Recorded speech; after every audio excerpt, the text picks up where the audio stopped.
मध्य प्रदेश सरकार युवाओं को इस समय बहुत फोकस कर रही है। तकनीकी विकास, कौशल शिक्षा की ओर में कई कदम उठाए जा रहे हैं, कई मुहिम चलाई जा रही हैं और युवाओं के सपनों को पंख देने का कार्य किया जा रहा है। तो हमारे साथ यहाँ पर कुछ युवा वर्ग मौजूद हैं। हम इस समय खड़े हुए हैं धर्मशास्त्र लॉ यूनिवर्सिटी में।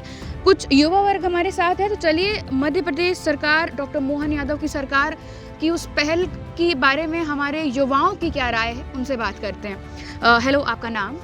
मैं कार्तिक जैन। जी कार्तिक, ये बताइए कि कई मुहिम चलाई जा रही हैं। जैसे तकनीकी शिक्षा की बात करें तो अभी 22 तकनीकी संस्थान हमारे प्रदेश में खुल गए हैं, तो उसके बारे में आपका क्या कहना है? देखिए, जो मोहन यादव जी या किसी भी सरकार की जो मुख्य पहल है अभी भारत में अगर हम देखें जी, तो उस मुख्य पहल में 4 वर्ग सबसे आगे आते हैं। अगर मैं बात करूं युवा, महिला, किसान और हमारे गरीब लोग जी। तो जो पूरी इंफ्रास्ट्रक्चर अभी डेवलप किया जा रहा है वो उसी की ओर ध्यान रख के किया जा रहा है। ITI जो आपने टेक्निकल संस्थानों की बात करी, अगर आप देखें तो वो रीजनल ITI खोले गए हैं। क्योंकि अगर आप बात करें कि जो गांधीज़म का कॉन्सेप्ट था पूरा कि आपको आपके लोकल लेवल पे डेवलपमेंट करना होगा, तो अगर आप स्किल्स दे देंगे बच्चों को तो हमारे यहाँ पोटेंशियल की कमी नहीं है। तो शायद मोहन यादव सरकार उसी जगह और प्रयासरत है जहाँ पे होना चाहिए कि लोगों को स्किलफुल बनाए, रोजगार तो अपने आप ले लेंगे। मेरा नाम संस्कृति है। संस्कृति, ये बताइए कि सरकार जो आत्मनिर्भर बनने की ओर जो इतना अग्रसर है,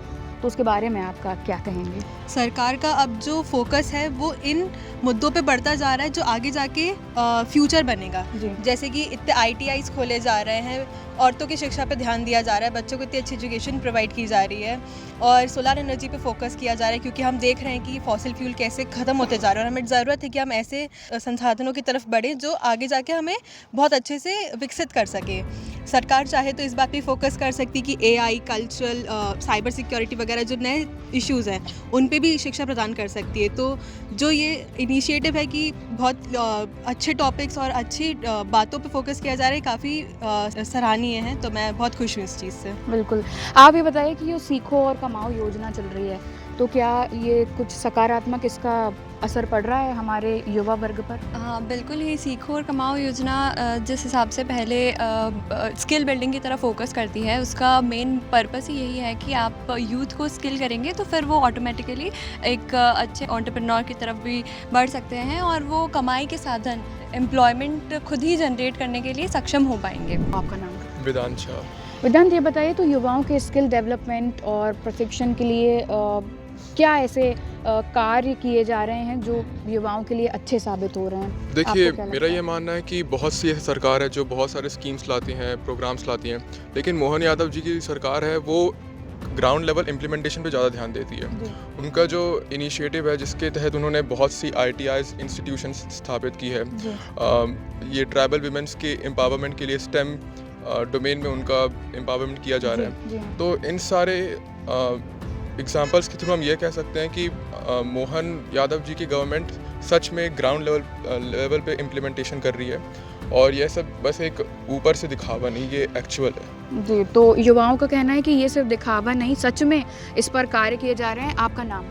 मेरा नाम नितिन बघेल है। नितिन, ये बताइए, सीखो कमाओ योजना में अभी 22,000 से ज़्यादा युवाओं को रोज़गार प्राप्त हुए हैं, तो आप क्या कहना चाहेंगे इस बारे में? देखिए, किसी भी देश की जो नींव रखी जाती है वो युवाओं द्वारा रखी जाती है और यदि किसी भी देश को आगे बढ़ना है तो उसके युवा को आगे करना ही पड़ेगा। ये किसी भी देश की बहुत बेसिक चीज़ है। अब जब मध्य प्रदेश में मोहन सरकार ने सीखो कमाओ योजना में 22,000 युवा जो हैं उनको रोज़गार दिया है, तो वो कहीं ना कहीं हमारी मध्य प्रदेश की जो इकोनॉमी है उसमें कहीं ना कहीं हमारा मदद करने वाला है।